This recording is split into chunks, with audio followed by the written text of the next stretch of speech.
Саламатсыздар. Академиялық кескіндеме онлайн курсы. Онлайн курстың 3-ші модуль тақырыбы самаурын ыдысы мен құс тұлыбынан құралған күрделі натюрморт.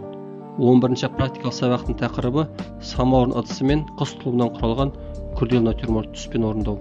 Академиялық кескіндеме курсында қарапайым натюрморт орындаудан кейін күрделі натюрморт орындау тапсырмасы беріледі. Алдымызда самаурын ыдысы мен құс тұлыбынан құралған күрделі натюрморт берілген. Түспен жазбас бұрын қойылымның түстік реңін анықтап алуымыз керек.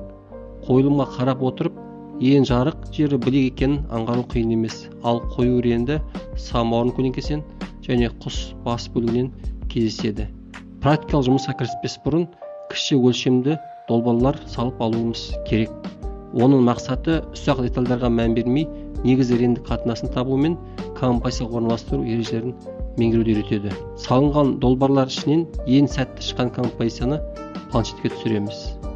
Практикалық жұмысқа қажетті құралдар: планшет, көлемі 60-40, гуашь бояуы, қылқалам және палитрамен су құюға арналған ыдыс.